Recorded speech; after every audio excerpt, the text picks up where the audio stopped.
Bom dia, meus amados, a graça e a paz do Senhor.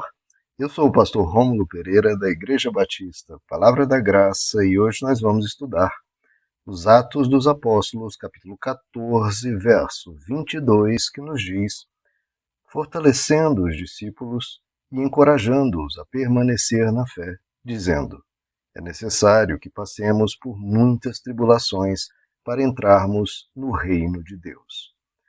Bom, meus queridos, estamos vendo aqui uma realidade deste mundo, que é um mundo caído, um mundo em que o pecado entrou, e onde entra o pecado, isso nós precisamos atentar em relação à nossa vida, porque se deixarmos entrar pecado na nossa vida, também acontece isso. Esse mundo em que entrou o pecado, entrou o sofrimento. Se na nossa vida deixarmos entrar pecado, entra sofrimento. Se deixar entrar mais pecado, é mais sofrimento. Quanto mais pecado, mais sofrimento. Como diz a palavra de Deus, o salário do pecado, da maldade, da injustiça é a morte, é o sofrimento, é a dor. Então, isso é que permeia essa realidade. Nós sabemos que na nossa vida nós sofremos, no passado, sofremos uma ou outra perturbação em alguma área da vida hoje, e sofreremos ao longo da vida diversas questões. E como que a gente lida com esse sofrimento? Com a esperança da glória, com a esperança do Evangelho. Porque é necessário que neste mundo caído a gente o enfrente, para então adentrar os portões celestiais, para entrarmos no reino de Deus. Então, o nosso objetivo não é ficar aqui imunes à dor, ilesos a qualquer problema. Não.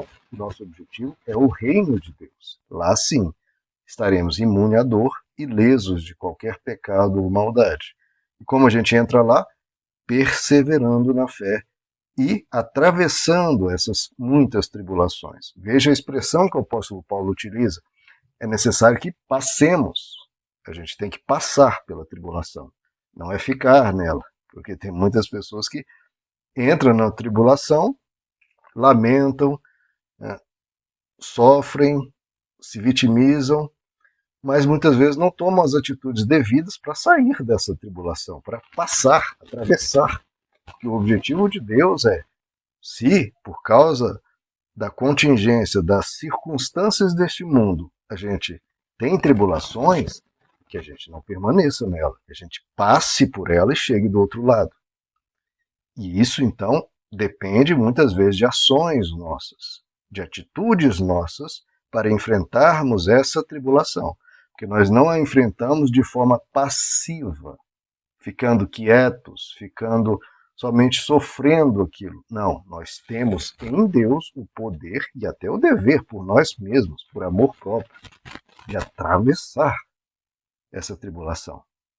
Lembrando sempre, nós temos um reino. E é isso que nos move, é isso que nos motiva e isso que nos estimula a não se desesperar, a não se angustiar, a não nos abater mais do que o devido em uma dada circunstância. Não se abata, querido, você tem um reino, o reino de Deus te aguarda, não se abata.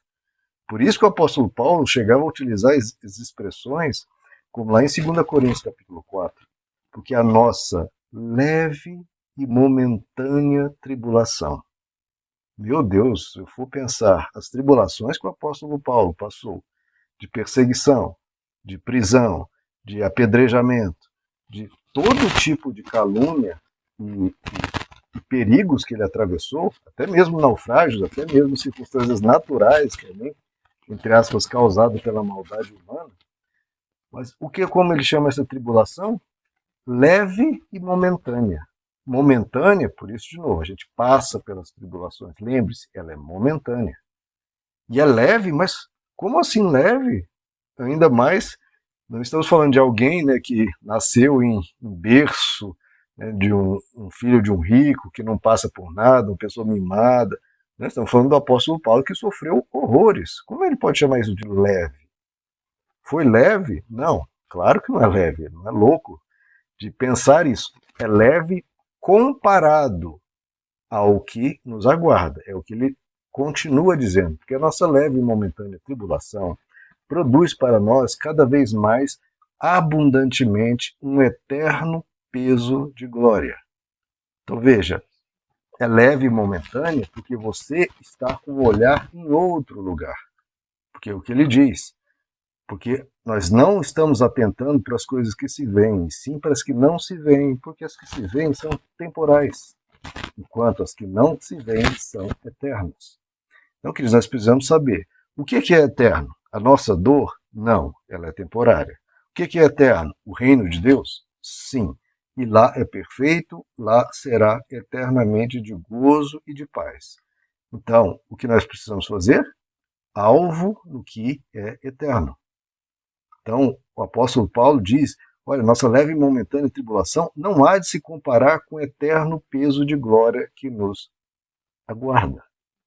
Então, não tem como comparar a somatório de tudo que nós passarmos nessa vida com todas as bênçãos que nos aguardam.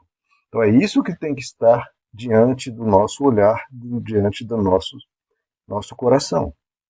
E lembre-se que o sofrimento nos mostra a realidade deste mundo, que nós não viemos para ficar aqui. O sofrimento nos leva a desejar ficar aqui? Não, nos faz desejar ir para a glória de Deus.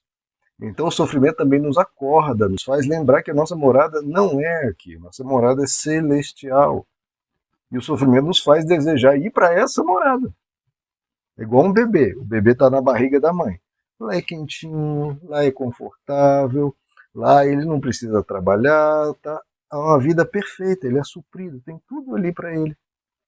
Só que, à medida que ele vai crescendo, começa a haver desconforto, começa a ficar apertado, começa a ficar difícil ficar ali. E para que esse, entre aspas, sofrimento? Para que ele se lembre que o lugar dele não é ali. Ele é aguardado fora dali, em um lugar muito melhor, em um lugar onde ele conhecerá pessoas que já o amam sem ele nem saber, e onde ele vai experimentar 1000 coisas a mais do que ele experimenta ali, de forma tão limitada. É a mesma coisa em relação aos céus. Aqui nessa existência, nós temos os nossos sofrimentos que nos fazem desejar ir para a nossa próxima morada, onde experimentaremos 1000 outras coisas e onde aqueles que mais nos amam nos aguardam. Queridos, como o apóstolo Paulo diz em Romanos 8, se nós somos filhos, nós somos herdeiros, herdeiros de Deus e co-herdeiros com Cristo. Se é certo que com ele padecemos, não foi? Jesus, Deus encarnado, sofreu. Se com ele padecermos, para que também com ele sejamos glorificados. Jesus padeceu, foi glorificado. A mesma coisa é para nós. Nós padecemos e seremos glorificados. O apóstolo Pedro, por sua vez, lá no capítulo 5 da sua primeira carta, ele nos diz, queridos, depois de haver sofrido por um pouco, é temporário, por um pouco, ele mesmo vos há de aperfeiçoar, confirmar e vos fortalecer. Cristo, que vos chamou à sua eterna glória.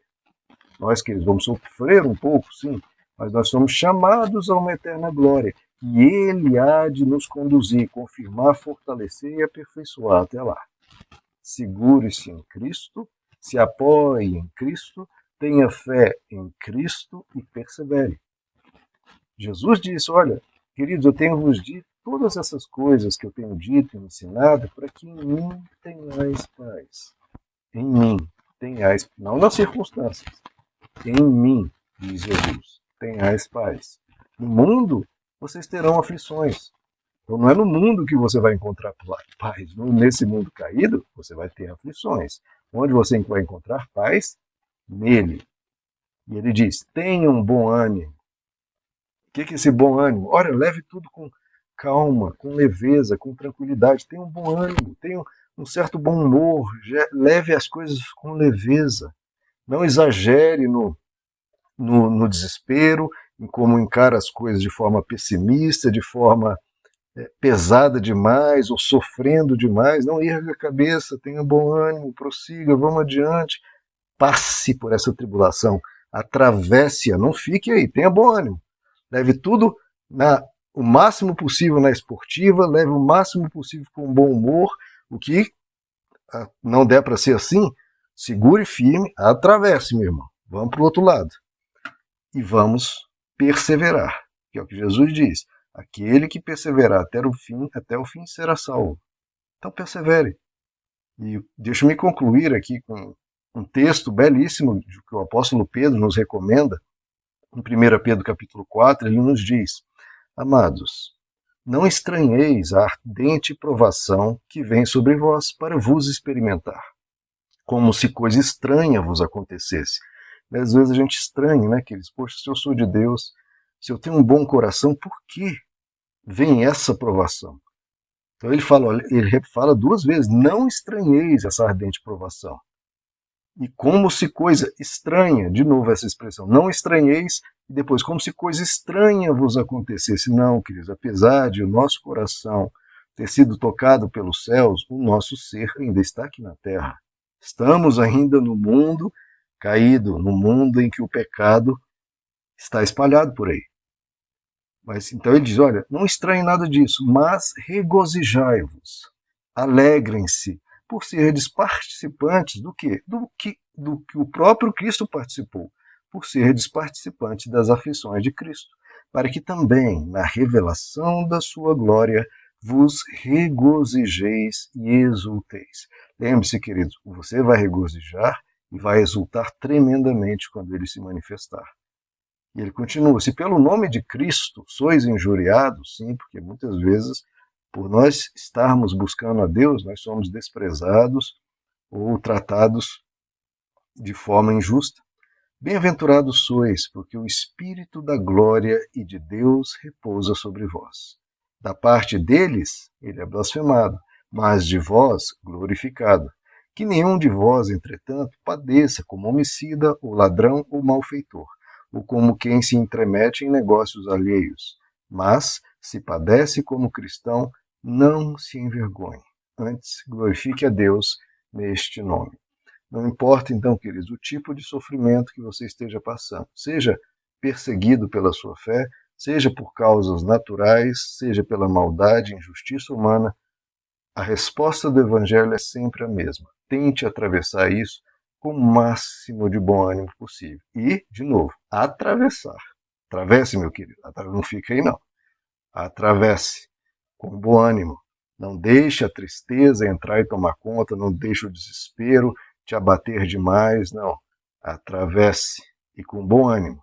Segura na mão de Cristo, segura na mão de Deus, deixe Ele te fortalecer, deixe Ele te conduzir, deixe Ele te trazer todo o ânimo que você precisa. Você vai atravessar, você vai atravessar. Tudo isso é temporário, queridos. Tudo isso é temporário. O que é eterno é o reino que Deus nos prometeu. Meus amados, que Deus os abençoe. A graça e a paz do